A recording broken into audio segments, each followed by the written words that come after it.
cooperação e entendimento. Sabemos que temos um inimigo em comum, o vírus, bem como também sabemos e temos a consciência que o efeito colateral que pode ser o desemprego pode ser combatido. Então, partindo dessa premissa, foram 2 reuniões excepcionais, onde anunciamos resposta às cartas dos governadores e de associações representativas dos prefeitos. Decidimos então que, para a transferência para a saúde, o governo destina 8 bilhões de reais, como recomposição para Fundo de Participação de Estado e Fundo de Participação de Município, 16 bilhões de reais. Assistência social, também saúde, 2 bilhões de reais. Suspensão da dívida dos estados, 12 bilhões. Renegociação com bancos, 7 bilhões. E operação de crédito, 40 bilhões. Perfazendo um total de aproximadamente 85 bilhões de reais. Os seus governadores se mostraram bastante satisfeitos. Obviamente, apelamos que as nossas propostas, que ora estão em tramitação na Câmara, tivessem um olhar muito especial por parte deles, porque todos nós devemos, ao final dessa batalha, sairmos fortalecidos e com a satisfação do dever cumprido. Assim sendo, encerramos a reunião e, de forma muito cordial, nos despedimos e, obviamente, amanhã, a reunião com os demais governadores da região Centro-Oeste, Sudeste e Sul acontecerão. Então, estou muito feliz, cumprimento não só os governadores, bem como meu vice-presidente da República, os senhores ministros e secretários, que foram pessoas que realmente, com muita galhardia, com muita competência, souberam dar uma resposta aos seus governadores que, de forma muito justa, haviam pleiteado junto a nós. Então, muito obrigado a todos e passo a palavra agora à disposição dos senhores jornalistas, dos nossos ministros e secretários, para que possa ser sabatinado, questionado por vocês. Muito obrigado.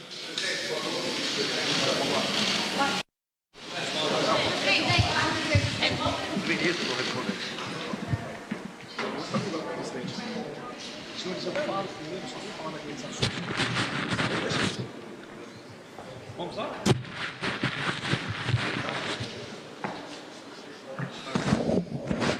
Senhores, uma boa tarde.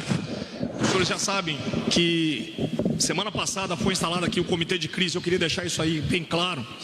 Esse Comitê de Monitoramento da Crise, ele coordena os ministérios e os órgãos federais envolvidos.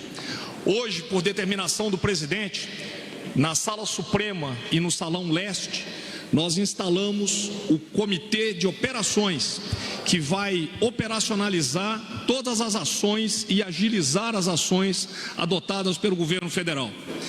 Esse comitê terá também um contato direto com os governos de estado e com os municípios, com as doações, tudo isso será operacionado lá embaixo, focando basicamente isso que eu já abordei, a logística, a agilidade dos processos e demais ações que forem necessárias.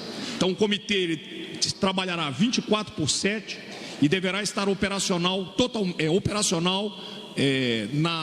amanhã, né? Amanhã ele deverá estar operacional. E a imprensa depois será convidada a visitar a este comitê, coordenado pelo pessoal da comunicação da Presidência da República. Muito obrigado.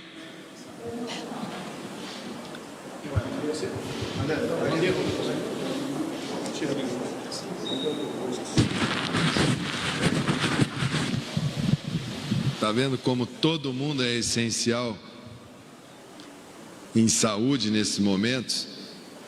Às vezes um pequeno gesto como limpar esse microfone que ele fez se torna o gesto mais essencial de uma reunião como essa.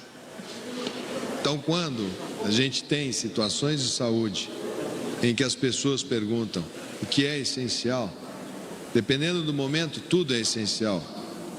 Nessas paralisações eu tenho dito, calma, planejemos.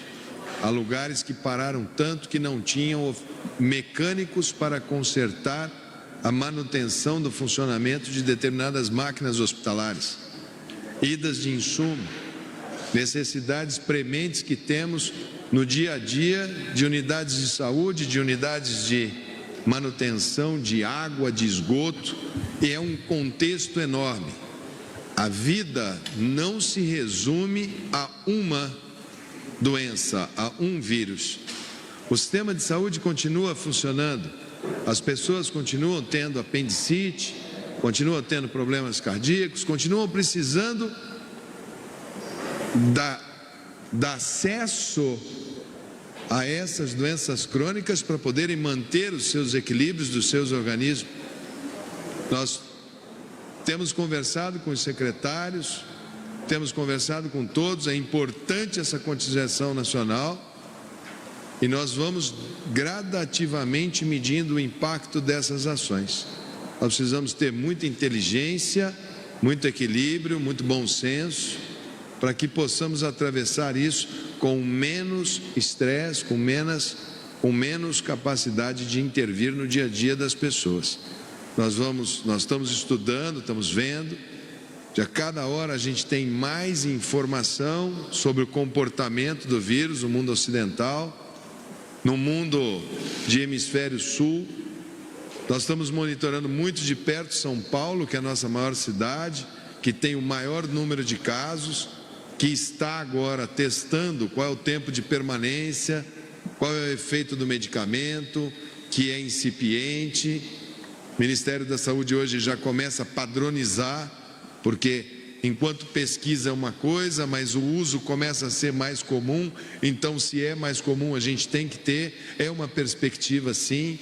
Começam a surgir trabalhos de outras visões, começam a surgir agora as visões dos legistas, alguma coisa sobre outras abordagens.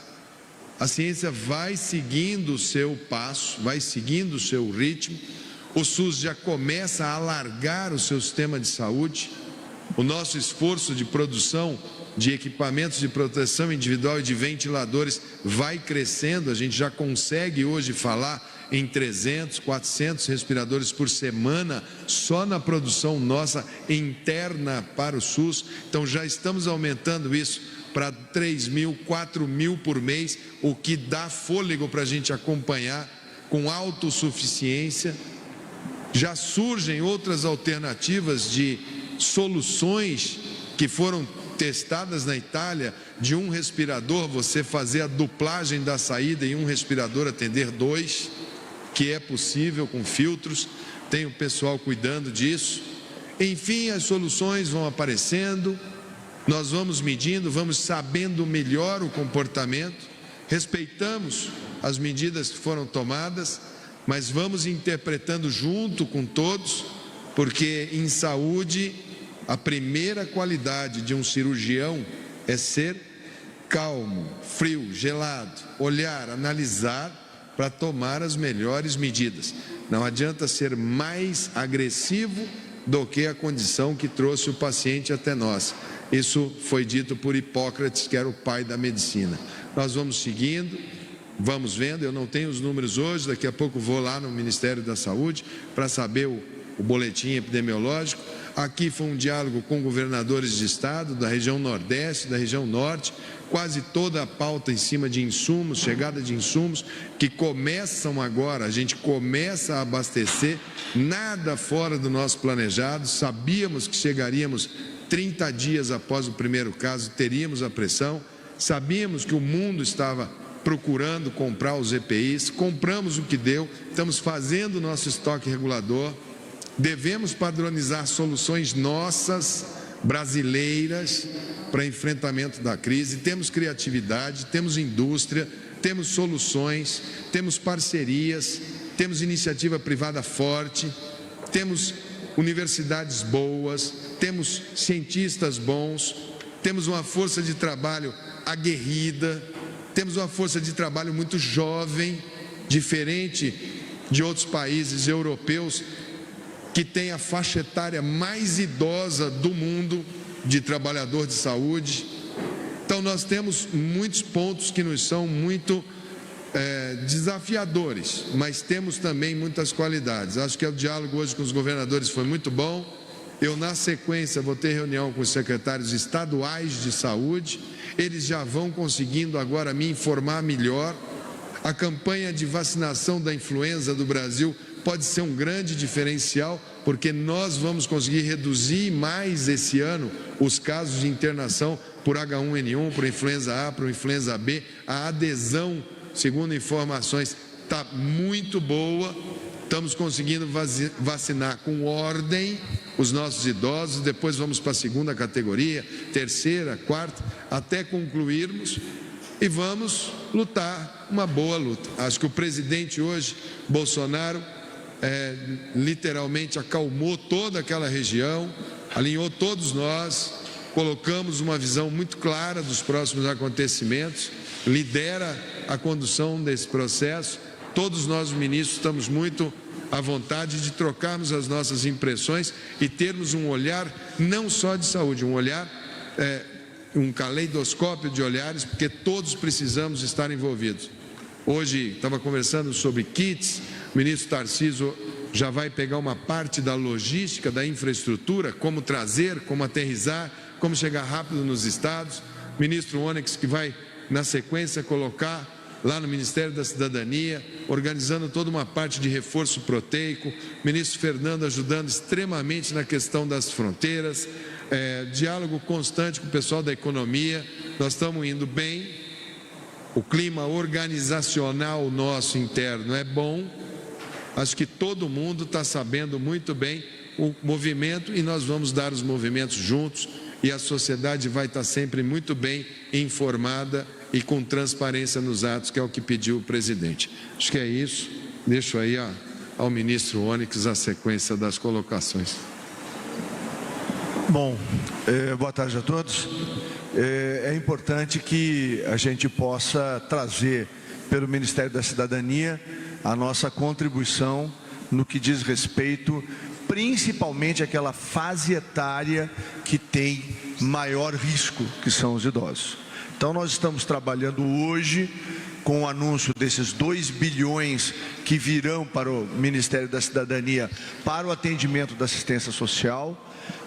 Nós já pagamos no dia de hoje 100 milhões de reais, que é o que está pactuado pelo Consuas, que é o Sistema Único de Assistência Social, de tal forma que até o final da semana a economia deve transferir mais recursos, nós devemos pagar uma segunda parcela de mais 100 milhões, perfazendo em torno de 195 milhões por mês, que é o que está pactuado com o sistema no Brasil todo. É muito importante que os CRAS, que são os Centros de Atendimento da Assistência Social, não fechem. É importante dizer isso. Os homens e mulheres que trabalham na assistência social, eles são os soldados importantíssimos da prevenção nessa guerra contra o Covid-19. É fundamental que a gente possa levar orientação. Como disse o ministro Mandetta, nós estamos trabalhando num reforço nutricional e proteico para os idosos, que nós vamos anunciar brevemente. Nós estamos concluindo esse planejamento. Da mesma maneira, os municípios devem manter o sistema de assistência social em alerta permanente, visitando e orientando principalmente os asilos. É muito importante as instituições de longa permanência, onde nós temos no Brasil em torno de 1.793 dessas instituições, aonde estão lá os nossos idosos, quer eles estejam no BPC ou em outros programas de sustentação. Da mesma maneira, no Bolsa Família, nós temos a afirmação de que neste mês nós devemos inserir 1.220.000 novas famílias. Com isso, no mês de abril, nós teremos no Bolsa Família um número que nunca existiu, de 14,3 milhões de famílias no programa. O programa Bolsa Família é aquele que permite rapidamente colocar a condição de melhor enfrentamento, principalmente para os mais vulneráveis. E fica aqui uma última palavra em relação à assistência social nos municípios brasileiros e particularmente nas grandes cidades, nas cidades de mais de 500 mil habitantes no Brasil, a preocupação também com a população de rua, que precisa ser assistida. No momento em que as cidades foram travadas, aonde nós temos a questão da não atividade econômica nas cidades, o que ocorre? A essa população que é muito vulnerável precisa ter um atendimento. E uma palavra importante no sentido de que todas as famílias, o voluntariado brasileiro, nós temos que ter um olhar agora muito especial. O Brasil tem uma média etária mais baixa que os países europeus, mas isso não quer dizer que nós não tenhamos e muitos idosos no Brasil. Se nós somarmos o BPC com o Bolsa Família, nós temos nestes programas 3 milhões de idosos que precisam da nossa assistência. As famílias têm que fazer rodízio, os filhos têm que, ou netos, ou os afilhados, devem assistir os seus idosos das suas famílias em sistema de rodízio, para que eles permaneçam em casa. Eles não podem se expor. É muito importante isso. Isso é também importante para os mais vulneráveis, aqueles que não têm família, aqueles que estão em asilos, que os sistemas de voluntariado se apresentem nesse momento nos municípios, em concatenação com o sistema de assistência social, para poder levar alimentos, material de higiene para essas pessoas. Nós temos que ter clareza de que nós precisamos, ao proteger os nossos idosos, ao mantê-los sem circulação, a gente possa dar a eles a condição de não se contaminar. Com isso não sobrecarregamos o sistema de saúde e, o que é mais importante, vamos lenta e gradualmente liberando os mais jovens para que a atividade econômica possa ser retomada no Brasil, porque é importante sim combater o coronavírus e fazer com que o Brasil, talvez nesse processo de organização e liderança que o presidente Bolsonaro está fazendo para o enfrentamento do coronavírus, talvez o Brasil possa surpreender, e se Deus quiser, e Deus há de querer, vai surpreender a todos, com o Brasil sendo o país ocidental que melhor se preparou, que melhor se organizou, que melhor atendeu a sua população idosa, que melhor manejou nas suas cidades e no país o enfrentamento ao coronavírus. Eu acho que se a gente continuar nesta organização que está sendo feita, e hoje foi debatida com os governadores do Nordeste e do Norte, amanhã será debatido com os demais governadores do Brasil e sucessivamente com os prefeitos de capital e os prefeitos do interior brasileiro, nós vamos sim, unidos, conseguir vencer e fazer com que o impacto dessa doença seja o menor possível na nossa sociedade. Abriremos para perguntas agora. Primeira pergunta da Cláudia Bom Tempo, TV Globo. Boa tarde, ministros. Cláudia Bom Tempo, TV Globo. Eu queria saber se o governo pretende usar a logística, as Forças Armadas na logística de combate ao coronavírus. Se tem alguma ação prevista nesse sentido, distribuição de máscaras, de insumos médicos. Boa tarde a todos, eu sou representante do Ministério da Defesa. Eu gostaria, antes de mais nada, de dizer que as Forças Armadas, como sempre, estão somando esforços nesse sentido de combater a Covid-19. Sobre a estruturação do Ministério da Defesa, nós estabelecemos desde a sexta-feira passada, por meio de uma diretriz ministerial de execução, a ativação do que nós chamamos comandos conjuntos. Então, ao longo de todo o país, de norte a sul, de leste a oeste, nós estamos mobilizados em 10 comandos conjuntos. São comandos conjuntos em todas as regiões do país, aproveitando a característica da capilaridade das Forças Armadas. E um dos principais aspectos do nosso emprego é apoiar os órgãos de saúde e de segurança pública. E dentro desse apoio está contida a logística. Então, nossos recursos também serão utilizados para apoiar as demandas, participando ativamente desse comitê que está formado na Casa Civil, de forma maneira que a gente possa contribuir nesse esforço.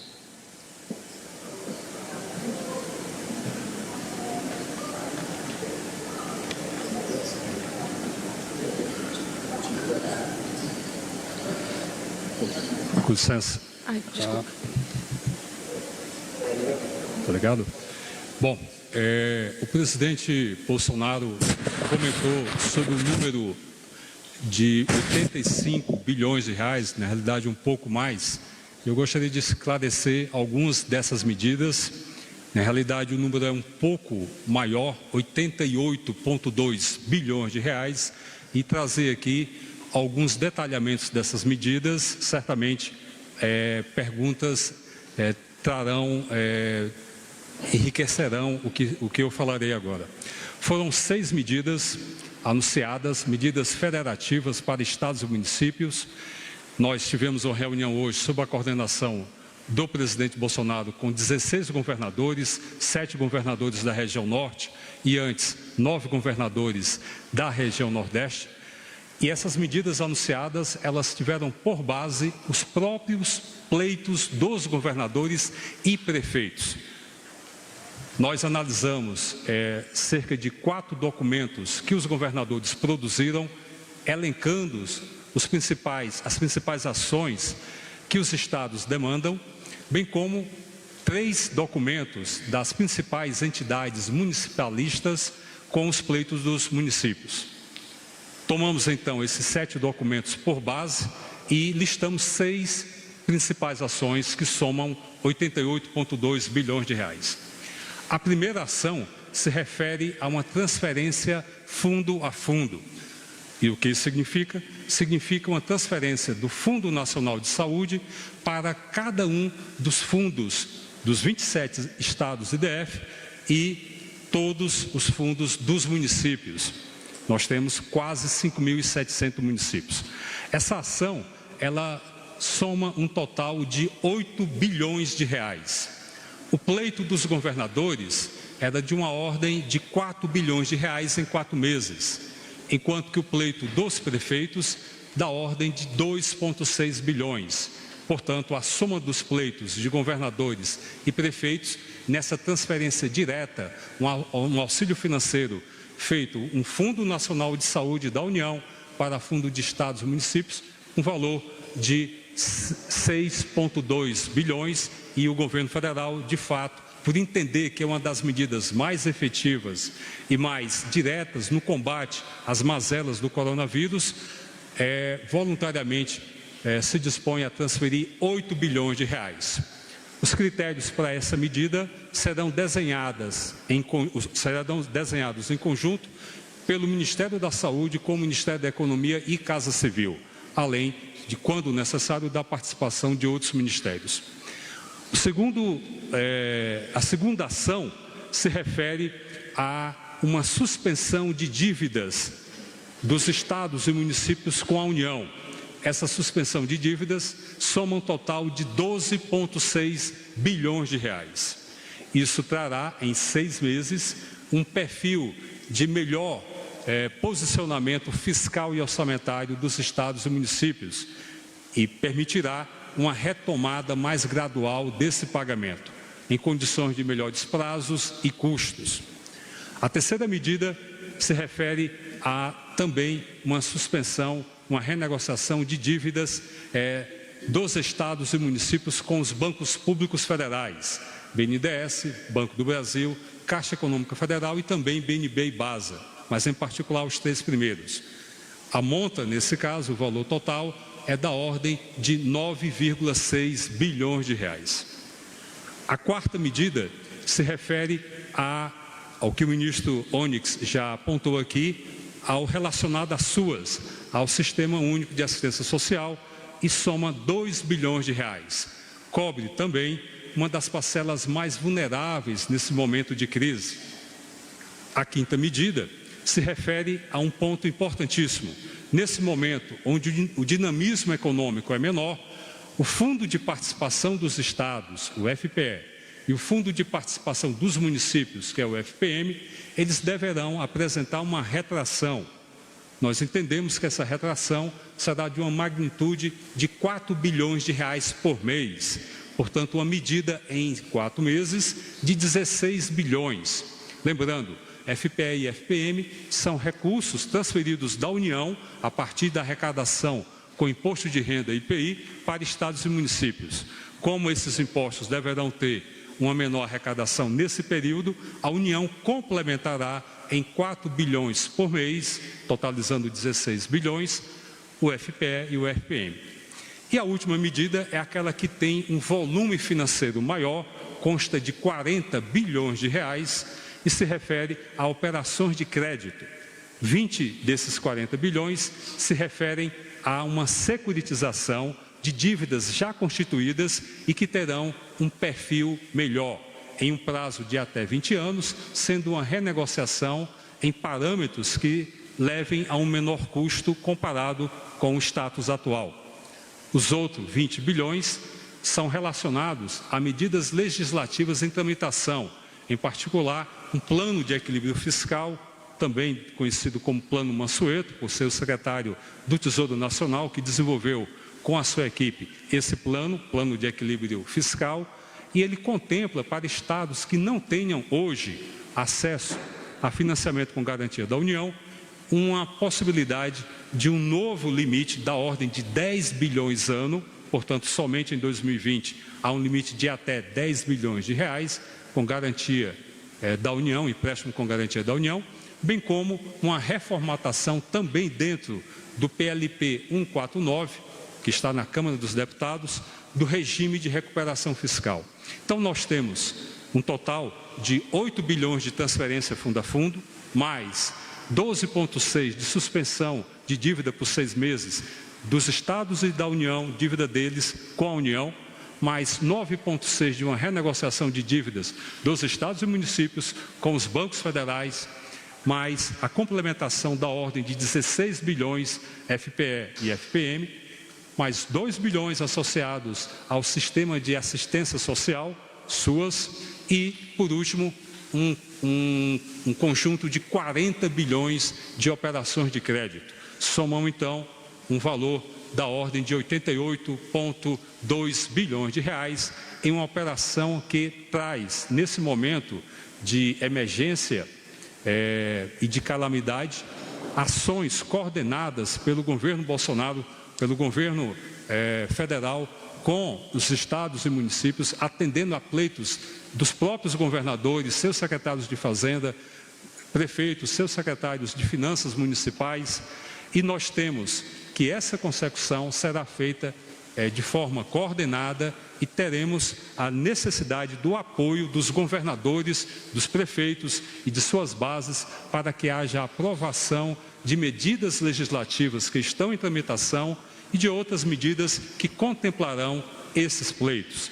É um momento importante de fortalecimento da Federação Brasileira, algo que o presidente Bolsonaro, o ministro Paulo Guedes, tem colocado em diversos fóruns e eventos, a necessidade da descentralização responsável de recursos, os recursos chegarem até a ponta, chegarem nos estados, nos municípios, permitir, em particular, que no momento de emergência, nós termos soluções e ferramentas de respostas a contento.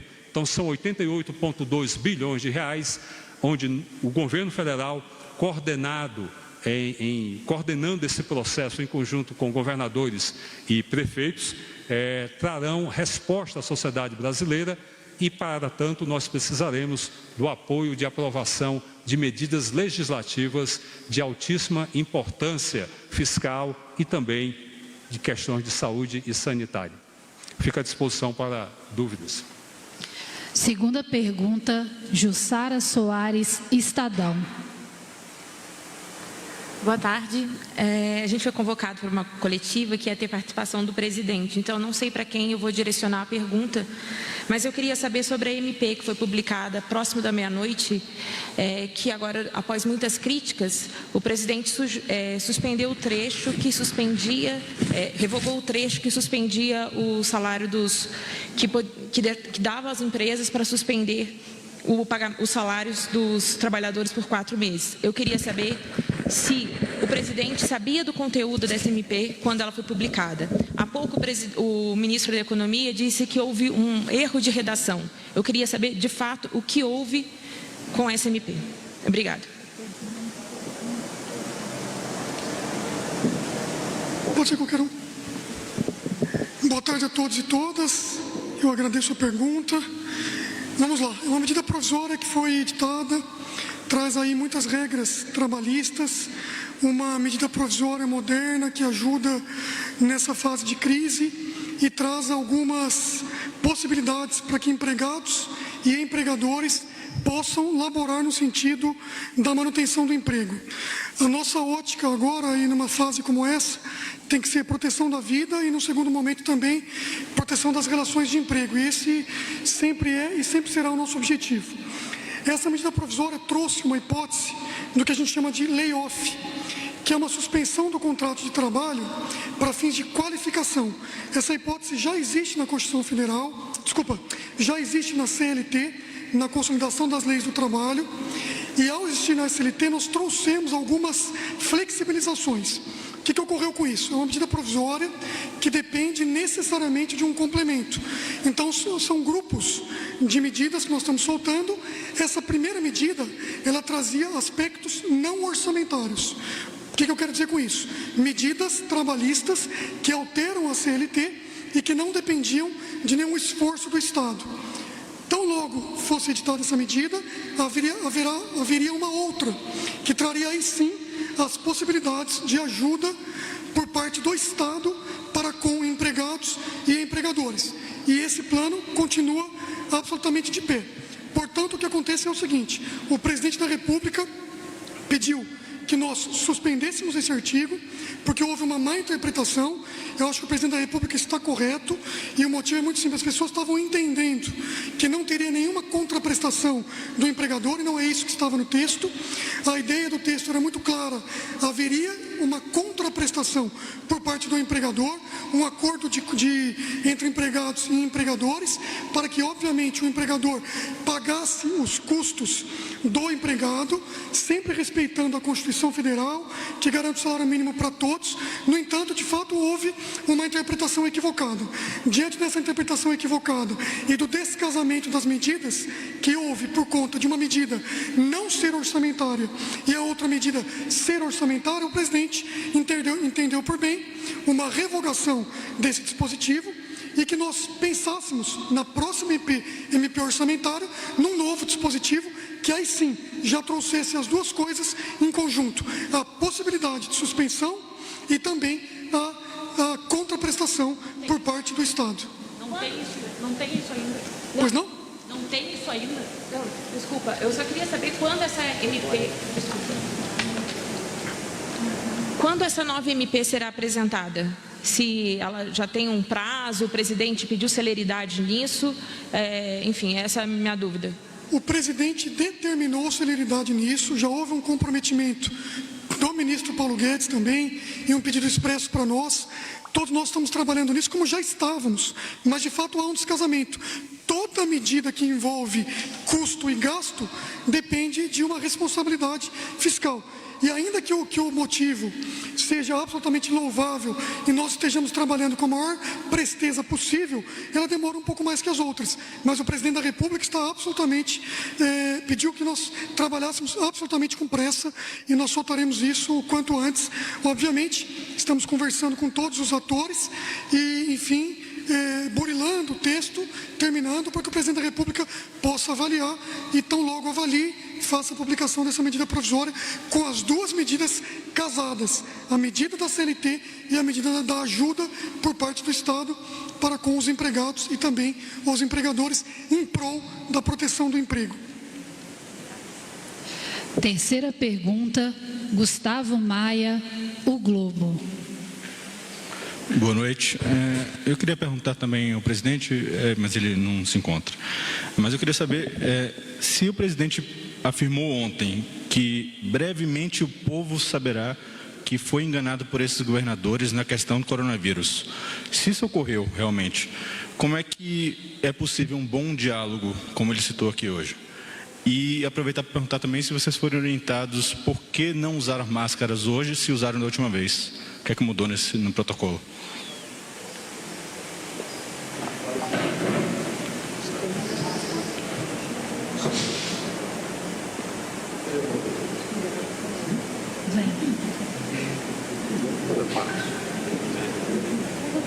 Bom, vamos para a próxima pergunta.